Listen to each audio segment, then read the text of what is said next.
Alright. 3, 2. Hey, Delbert. Hello and welcome! Friends to Exploding Dice. The Chronicles of Athalor, Chapter 3. I am, as always, your magnanimous killer of players, weaver of stories, CJ Bowden. Joining me, as you know him, over there in that corner right there, is Delbert Sand. Hello, Delbert. Greetings. How's everybody doing? We have Rachel who will be joining us here in a couple minutes, and I'm going to introduce you to the new people. The new blood. Yeah. Fresh meat. Fresh meat. The freshest of meats, we have Scott over here. Hello everyone, Scott Galloway. And the meanest person in podcasting. Don't even! Kyra. That's not cool. I promise I'm nice. She's the meanest person in podcasting. Oh, man. Yay. So, of all things, welcome to the new season of Exploding Dice, but thank you guys for coming here. This is actually the first recording that we've done since I have moved, and I have missed recording so much, and to that, we're classy as foretold. Thank you guys. To this and many more. Kampai, motherfuckers. Kampai. Oh, ooh, that's good. That is really good. That's really good. Oh. Yeah.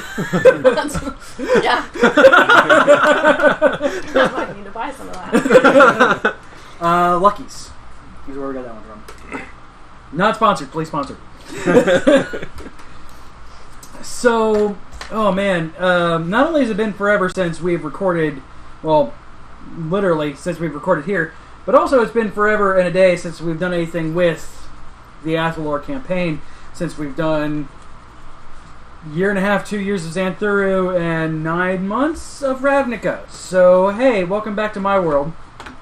I'm here to kill you all.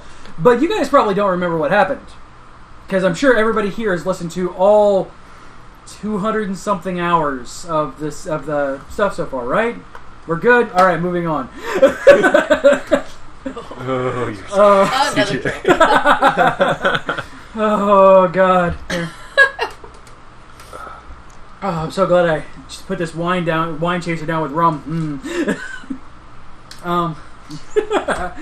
As Kyra looks into my cup. He's like, wait, what? Are you holding out on us? No, I think all of our rum is gone. I think I drank all of the rum. Why is the rum gone? So, a little bit of a recap here of the last 2 seasons. The first, and by the way, before we get into this, a little bit of house cleaning here. So, the last 2 campaigns have been in my world, but very tightly based on Wizards of the Coast sets. That is no longer the case. The world has been redesigned entirely. Wizards of the Coast, most of their towns are removed, but the ones that have been part of the story are in the world now because they have to be, but you are not in the Forgotten Realms anymore. You are on Athalor. And players at the Discord, geek-io.net/Discord, ran a campaign of super prequel years of this campaign, of this world. Their stuff will come into play, but not super. That was more fun than anything else. But in Season 1, henceforth known as the Failure, the group were trying to stop the elemental evils from coming into the mortal realms. The reason why it is called the Failure, well, Emix, the Fire Lord, had kidnapped Rachel's character during that campaign. It was going to come through, using her as a portal and coming through. Raul's character at the time took that burden upon himself, but in a crucial roll, rolled a nat 1. He exploded and recollected as the Fire Lord Emix. There was no portal. There was simply a weird planar collapse kind of thing. And then, yeah. And then Dale's character, rest his soul, literally stepped in the Fire Lord's cave as an act of defiance. Needless to say, it didn't end well for him. 5 years later, I glossed over season 1 because it was kind of a cluster. It was super, like a little bit behind the curtain here. It was way early in us podcasting. And like super new to doing D&D podcasting. Like I had never listened to Critical Role or Critical Hit or any of those things. So I'm like, I want to play D&D with my friends. And I'm going to run this campaign, Princess of the Apocalypse, because Wizard sent it to me. And I'm like, I'm going to put it in my own world. Cool. And it was kind of a cluster. And most of it was retconned in Season 2 anyway. So the major things that stuck were Raoul's character exploded, recompiled as the Fire Lord Emix, and Dale's character went down in a literal blaze of glory.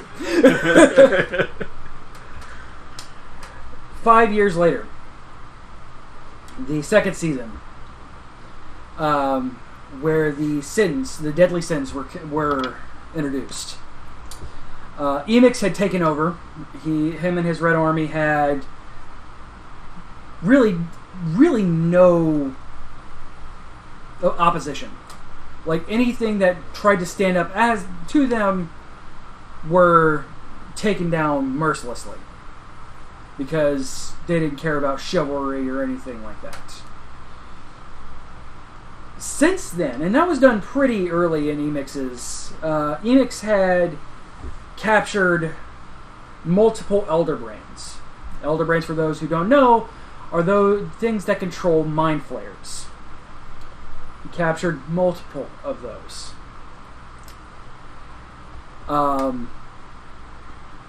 And literally started infecting people with demons, creating a outburst of tieflings. And most of the tieflings were loyal to him. Not all. Natural-born tieflings were their own people, but ones that he created were all loyal to him. And most of the tieflings that are natural-born are a various bouquet of colors. They range the rainbow gambit from red to blue to white, all over the place. Very dark scarlet red ones are Emix's. And he did this very methodically.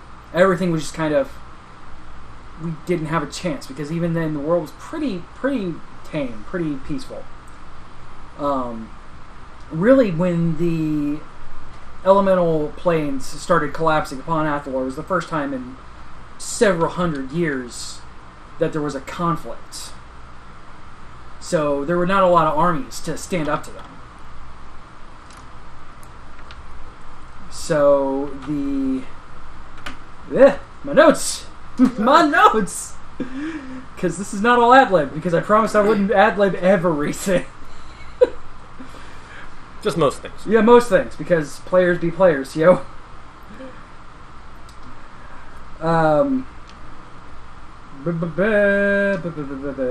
Where? So yeah, where is? What? Why did I put that there? Weird.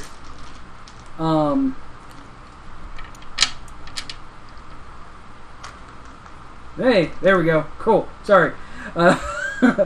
So the continent of Calisvane was pretty much just overran. Almost entirely.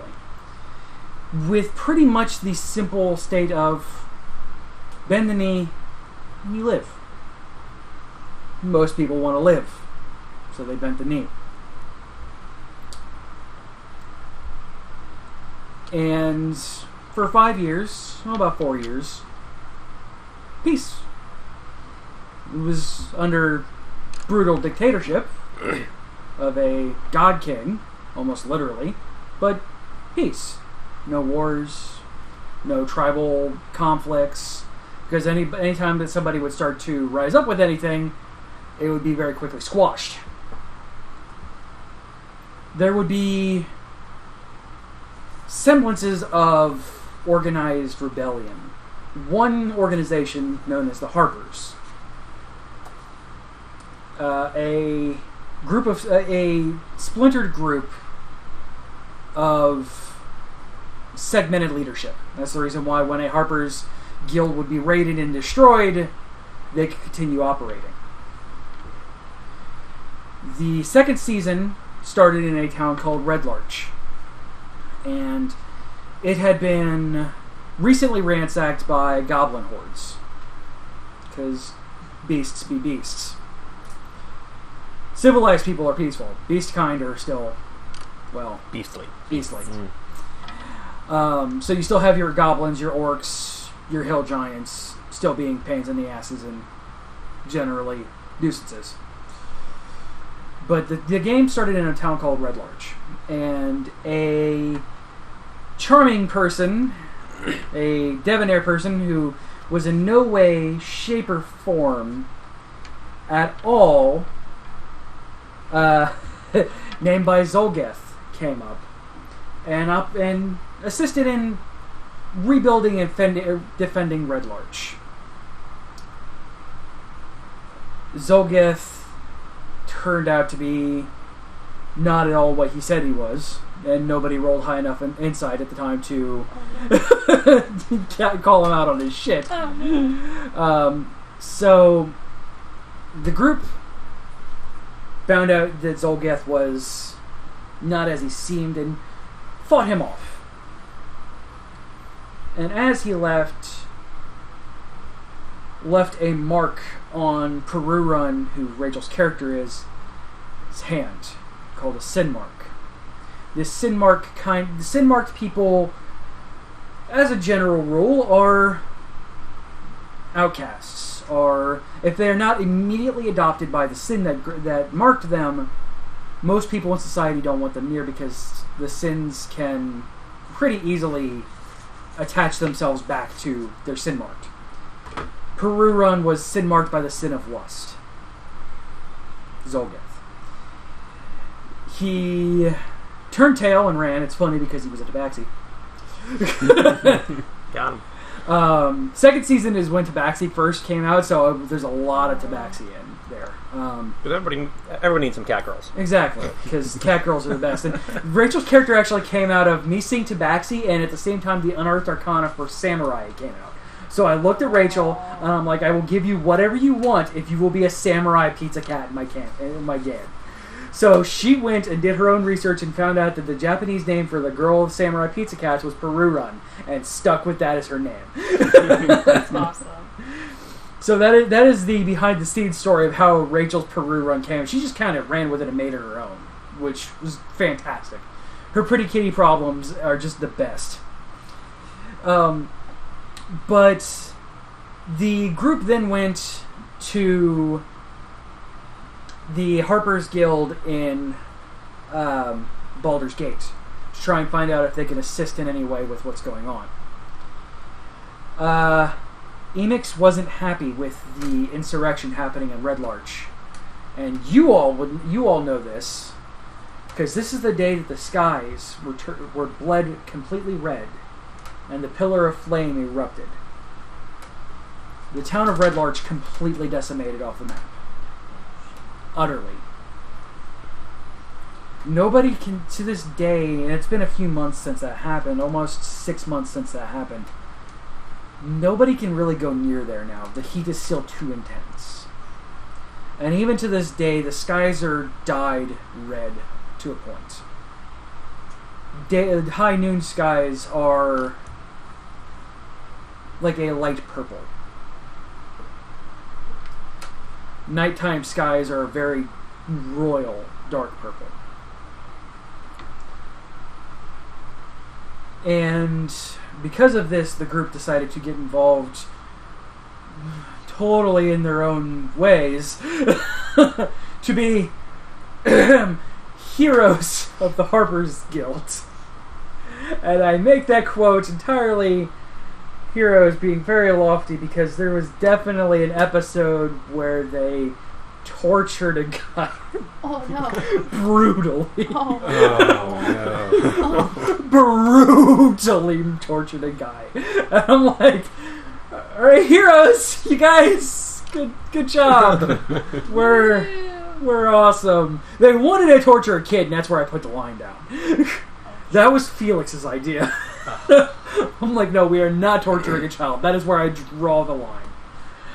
So they organized a prison break to get some of the Harper's agents out, and accidentally a new warden of the prison there in Baldur's Gate. They killed the old warden and convinced a poor half-orc guy to take on his clothes in a prison who is primarily filled with half-orcs not known for their intelligence. So they just see a guy in the warden's uniform and, hey, he's the warden now.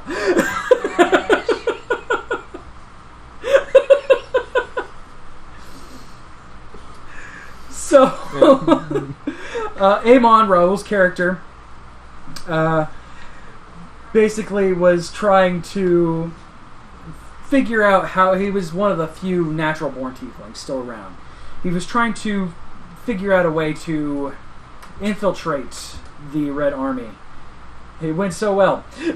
To a point where they had to evacuate Baldur's Gate and head into Waterdeep. Where they met Morag, the Drugar innkeeper, and she was brilliant! She hated every single one of them! Except for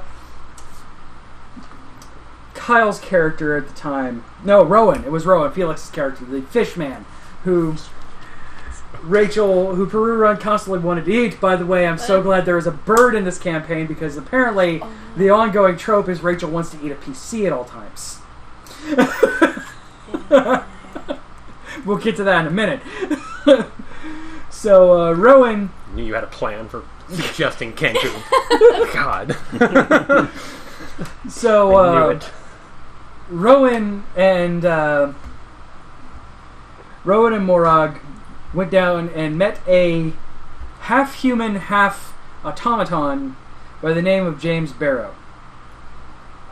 Which... I didn't plan this, because this was a name, again, this was based a lot out of Storm King's Thunder. This was an NPC. I didn't remember this because I put a lot of things out of my name. That's my father's name, and it freaked me out when I remembered my father's name was James Barrow. So, by the way, I say human, and it's a big deal that this guy was a human. Humans have pretty much bred themselves out of existence. Because humans be humans. Yeah. If there's something they can stick their dick into, they're going to stick their dick into it. So, Classic bards. and well, let's face it, a lot of races are prettier than humans. So elves, ooh, pretty. Humans, being dragons, ooh, pretty. Orcs, snoo snoo.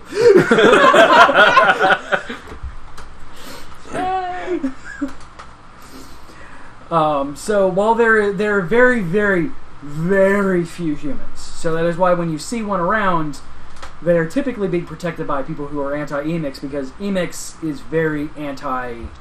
Well, he likes shoving things into humans' mouths and turning them into tieflings. That's some imagery right there. You can take that however you wish. So that is where they officially joined this sect of the Harpers. And they were introduced to Korth and Kavalov, the Deerfreigner. And they were trying to get a group of people who were being hunted by the Mind Flayers out of Waterdeep through a series of underground tunnels. And here is where we find our first casualty of campaign 2. Sounded like that was coming. So The group's still unaware of the dangers around them, of the grander scale. Go through this dungeon, or this cavern, and they're fighting off giants, things like that, and everything is fine until this gigantic ooze creature starts attacking them. Ah, yes, Putney. Yes. Simply called Puddin'. Puddin' was a bitch. All he could say was, Puddin'. Puddin' ate Kavalov. Oh. And by ate, I mean ate Kavalov. Assuming his form. The group exploded that shut on one side, not the other, but we don't talk about that. The sin of gluttony has not been seen by you guys since. He's totally destroyed. Absolutely not an issue whatsoever. Yeah. None. He'll never show up. Just like Zolgath, never going to see it again. Mm-hmm. Never go. Don't even worry about it. It's not anything you guys need to worry about. It's gonna be a nice farming simulator.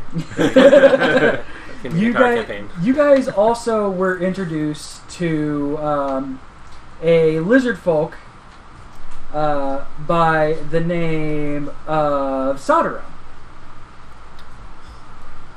Sodero was kind of one of the higher ranking members of this Harper's Guild. And he got you guys out of town. He got them out of town, and it was fine. It was fine.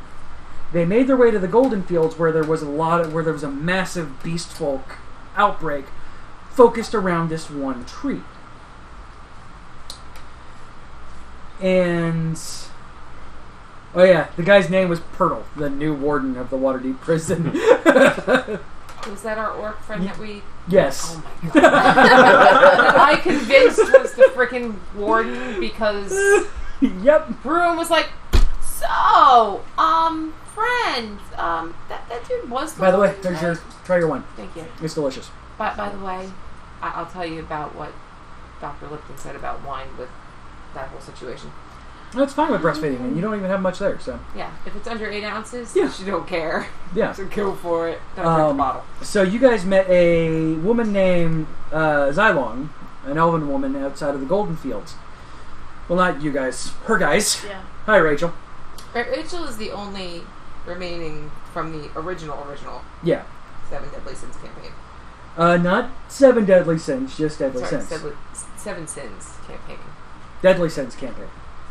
There's a reason why that is important. 7 Deadly Sins, totally not copyrighted. No. Yeah, that's the reason I'm like, don't call it that, please. Well, legitimately, there are 7 Deadly Sins. Yes, Yeah. but it's also copyrighted material. And also, just definitely Deadly Sins. Trust me on that one. It's not important at all. Underline. Trust nothing he says. Break out the Oh, no, highlighters. see, there is a new sin. Baby. Sleep deprivation. Yes. Yeah. You are the 8th deadly sin. You realize this, right? Short game. So, you guys got through the Golden Fields, and for the most part, made them evacuate around this tree, which found out that it was a living tree. Her name is Liferous. Bitch. There's a reason. There's a reason. As you guys go to try and remove the curse and try and find out what's going on with Liferous, a almost 8-foot tall lion person jumps out of nowhere and proceeds to hand their asses to them. And magically, Perurun's tail is stick straight. She's swooning. You think that the ass up floating through the air love trope that's in all the cards? Yes, that is Perurun when she sees this. And man. he is a very beefy cat. He is one. His muscles have sexy muscles. beast. 8 to 12 pack. He might even give Robert Irvine a run for his money. His muscles are about the size of a gnome. He's got a no money charm, and I'm okay with this. He just simply called himself Pride, and he handed the shit out of the group. focusing, and then Sotero begins focusing very hard on Pride. Pride blocking his arrows and forcing Sotero to reveal his true form, which is a green dragon, with the sin of envy. Or no, greed. Sorry, we got these mixed up too on the game. I can't believe I'm looking at the fucking notes right here. The sin of greed. Don't go. You be a good boy. Who was absolutely playing everybody. Pride shows his true colors by defending the group in Lifeless and chokeslammed a dragon. Pussycat versus dragon. causing him to run off to the aptly named and for no good reason whatsoever Dreadstone Peak. Such a pleasant place. There's a hot springs there. It's lovely. It's true. We'll visit one day. Everything that starts with dread is always important. Yes, It's always a nice place to be. it's gorgeous It's a this time. vacation resort. It's gorgeous this time of year, Vacation darlings. resort. Exactly. Okay. Pride reveals himself to the group as not a bad guy. He is too proud to follow Emix. All of the sins are lieutenants of Emix. He used to be a lieutenant under the name of Vanifer, and then fell in love and said, "Fuck all this mess," and peaced out. And eventually, the curse of Lifeless just kind of took root, and she is now kind of giving sustenance to the Golden Fields. Pride is continuing his quest to try and find a way for her curse to be lifted without destroying what has become the most. Hasn't she essentially become the life tree? Yeah, basically. The Golden Fields are protected and everything like that because they are the most fertile grounds for normal life, basically. All sorts of fruit grows there. Animals can flourish there. There absolutely is not at all a portal to the Feywild there. That may or may not have been the reason why the Tabaxi are here. That's not important. But she is... I left the Feywild for good reason. Don't even. She's kind of the reason why they're that fertile, but also why she is a giant green beacon for everything shitty. So the group left there and installed a couple of extra Harper's units there to protect the Golden Fields. Hooray, a victory that is actually heroic. Oh shit, there was a sin leading a Harper's Guild unit. Yeah. Bad juju is bad. And then the group got transported to a different realm and went through the Tomb of Horrors. And then came back. And it was horrifying. And it was horrifying. And I may or may not have just rammed through the wall. And avoided the almost entire dungeon. Yeah. It was, oh look, this wall's a little soft, ding, ding, ding. Flap, nat 20. Oh, and the he group... goes, re-roll that. Nat 20. And the group was... I told everybody, whoever survives the Tomb of Horrors will get a reward in the actual game.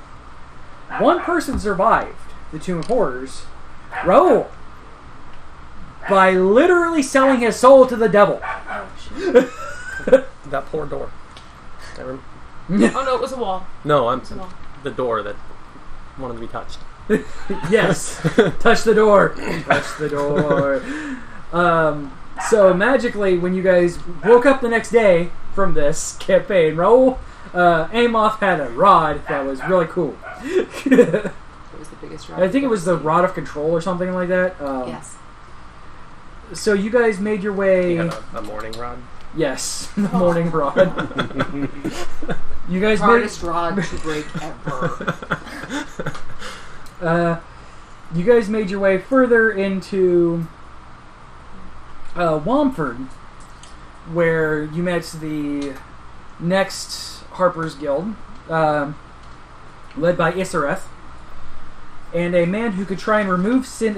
You heard tales of a man who could remove sin infestations named Grimmeth. That was a big. He's not a giant purple dude. Not Grimace. Grimace. Because at the time, Rowan got sin marked by greed.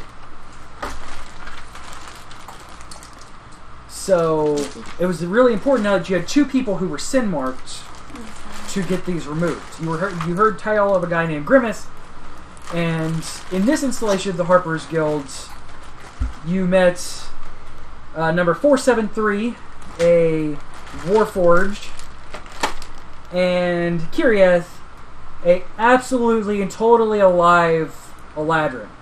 Yep. She was absolutely alive. Living, breathing. Picture of yes. health. Yes. There was nothing at all weird about Kyrieth. At all. Not at all. And this is the point where the group were actually given Harper sigils. Yes. And Pride, because he was freaking out that Lust was following. He thought Lust was following Perurun. So in an act of selflessness, Pride put his sin mark over Lust's. He had never tried it before. Hey, what's the worst that can happen? So now Perurun has the sin mark of Pride on her right hand. Then, right wrist. Well, yes. And Kinda. Rowan had it on his eye. Because he ate the eye of somebody who was also sin marked and, well... I think it was Dumb Fish Man. Dumb Fish Man. Damn it, he was gonna be dinner! Fish. He left to go try and find said Grimace. And after they left Wamford, ran into a barbarian tribe where Pietzkir decided to help them, who was also a lizard dude, who was absolutely not at all an edgelord, as I roll my eyes super loud.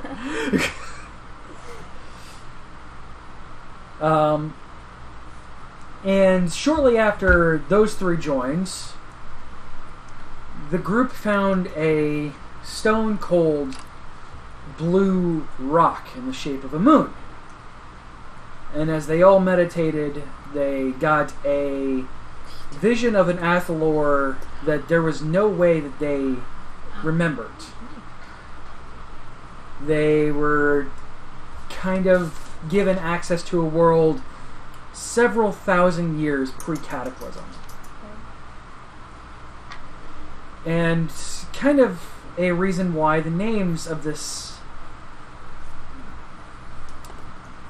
names of certain things are how they are. They were introduced to the reason why one is called Colosvane, one continent is Colosvane and the other is Zuocelis. Why several of the towns are named how they are. These people made a massive impact, including being the father and mother of the Spirit Queen. Now again, it's not really information that you guys know, because this is, most pre-cataclysm knowledge is very, very few and far between, and mostly hoarded to academia. Bits and pieces are found every so often, like the group found. The stone, after they were witnessed all of these, turned from green to blue, after absorbing a lot of energy from this. The group, at that point, each kind of got their own feeling of where to go. Pietzkir thought felt in his very soul that he needed to go over across the sea to Zoocelis. Kirieth and 473 felt very, very like their pull was to go to Amarith to try and find more about their feeling was to go to the Tolvan Academy of Magic. And Perurun, her feeling was to go to the north. For whatever reason, the stone hated her enough that as winter is closing in, winter was coming very quickly, that she felt that she needed to go to Media. Pride also kind of felt that he would be able to discover something there. So the group traveled by train, by foot, as much as they possibly could, to the city where... Not Media. I can read my own my own typed notes, you guys. I'm good at this! To Myosha, where the story is. That's right. They've been in town for a couple of weeks. Couldn't go further north to Twill because this time of year is when the blizzards set in. It's a little cold. And that's going to sound great on that microphone that picks up all dice sounds, by the way.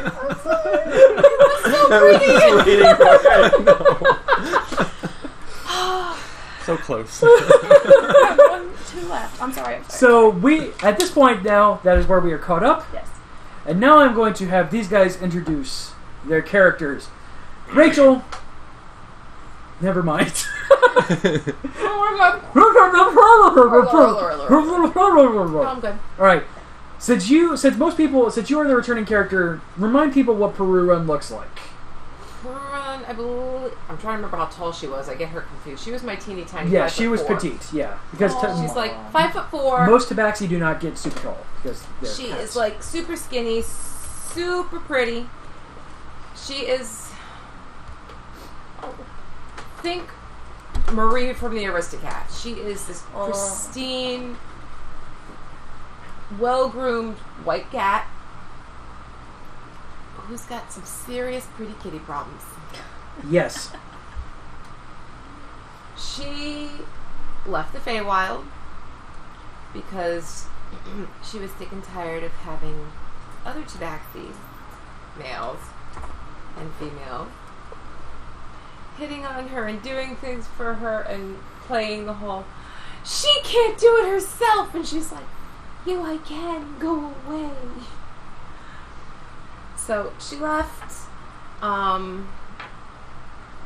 When she was there, she was an orphan.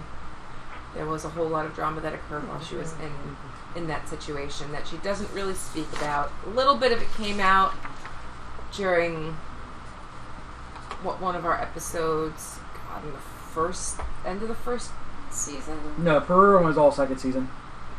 You were that's right, I was Mazoga. No, you were Doriana. Airhead. Deadpool. Yes, Doriana Poole. Yes, Doriana Poole, who could absolutely see the fourth wall. And she did all the time. She was great. That's fine. But she had to die because she was way too much like my other character. Dumb as a stump and strong as an ox. Rachel decided at this point in time that she really wanted to play stupid strong characters and rolled like 3 of them. So got tired of playing them. Yes. So, I digress. She's got some serious pretty kitty problems. She's, I am strong female. I don't need no goddamn male. And then she sees Pride and it's like, I need it! Like I said before, that the ass in the air floating through, just drool coming out both sides, big bulged out eyes, like the cat call from The Mask with Jim Carrey, that whole thing. Yeah. She is so stupidly the Animaniacs. Hello, nurse! Yeah. Hello, tall, hairy, and handsome. With muscles and muscles and a big tail. And a big tail. So she's evolving. She still has some serious kitty problems, but she's getting better with them. Remember, Rachel, microphone's there. It's good. It's not that good. No, I've got my eyeball itching again. And a baby. And a baby. Trying to kill me. Bear. Are you That was yes. good. And a baby. And she wears the Pride gave her a made her, because Pride's actually very good with everything. Yeah. And he made her a gauntlet to wear the moonstone over her sin mark. Sin marks at this point. So, and since then, he can't even feel her sin mark. So, he's fairly sure that this is blocking whatever energy is marking her. Yes. At least that is the hope at present. Yes. Alright, so now, other lady first. No. Yes! Yay. Make the choice! Hi. No. Well, the upside is, Kyra, I can promise you there's no goddess of choice in this game. So tell us a little bit about your character. Remember that only reveal what anybody is going to know of her. Cough, cough. Cough, cough, cough. Thanks. So Dwin appears, I'll use that word, as a white dragonborn. She is a white dragonborn. She is a white dragonborn. she is. White dragonborn, but her scales kind of give off like an iridescent blue, purple, and pink because pretty. Although currently she isn't, because she's been hanging out in the mines, trying to figure out what is in the mines, and because also pretty is in the mines. And so she's probably a little coal everywhere. Her tattered clothes, because she normally spends all of her time in the woods, and woods never stay long, or clothes never stay long in the woods. Woods never stay long in the clothes. Yeah. Wears pants because you don't stay in the woods with dresses and skirts. And so she is a happy-go-lucky dragonborn who's excited to be out of her home forest. And I'm so glad that she has a happy, and actually legitimately a happy relationship with her family. Yeah, she has a happy family. That makes me happy that she actually has a very good relationship with Everybody's her family. alive. Yeah, Everyone's staying alive. Delbert! Tell us a bit about your character. I am Twang. Twang. I'm a Kenku. I look a little bit like an owl. It's kind of funny because I only wear a breastplate for armor, and my feathers kind of poof out a little bit. He has a muffin top of feathers. It is the best. I can see him kind of, even though it's not an owl, I kind of see him like looking like one of the emperor not the emperor penguins, the ones with like the really flourishy stuff. Yeah. The one that Robin Williams played in Happy Feet. Yes. Yeah. Just obviously as an owl, like with the owl beak and stuff like that, and just like poofs out like whenever there's a hole in the breastplate, there's like white feathers. That's awesome. It's really hard to button it up every morning because lots and lots of feathers. Yeah. He has fingers. Yeah. Kenku have fingers. That's right. Yeah, Eric Hakuro don't have fingers. No. They're the ones who can also fly. Kenku can't fly. They're not at all angry about that. So you're a non-flying bird, they tell me. Not at all. How is your run speed, friend? Hey, Perurun has needs. And that fucking fish decided to eat poison, cursed creature goo. Yeah, as soon as you said that earlier, I'm like, oh, that's why you wanted me to play a fucking bird. Well, I know you were making accents, and that's the reason why I'm like, hey, what's a character that can make a lot of accents? Because I know it's something that you like to do. So I'm like, hey, Kenku, that's literally their thing. So... But then the other foot dropped with the, oh yeah, by the way, Perurun with the E. I completely... Yeah. Well, at the time I wasn't aware that she was going to be playing Perurun. Her playing Perurun is actually pretty recent. Like, she was going to play a different character. her playing Perurun was So relatively. I was going to steal kind of the idea of another person that may or may not be at the table because I think it's fucking amazing. But I'm not going to release that information because that might have to come out later if Perurun dies. Or at the home game, I haven't decided. And yeah, I mean, I'm a smuggler, so I'm out in the wild all the time. Oh, so you smuggle things. I got some connections here and there. I like getting paid to kill shit. I can see like he just happened to be around Miosha when the blizzard set in. Like, oh, this is where I am now.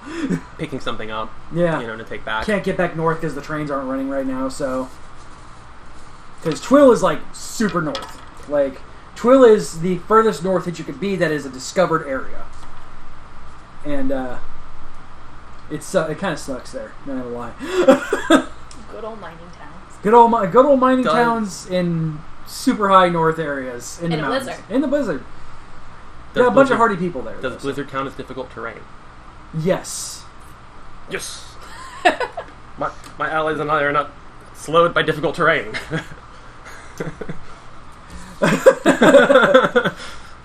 Spot the ranger. All right, and Scott, tell us about your character. I'm playing Balrac, Furball Death Cleric. He's 7'2", 250-pound, well-built Furball who's been exiled from his clan for developing death domain powers.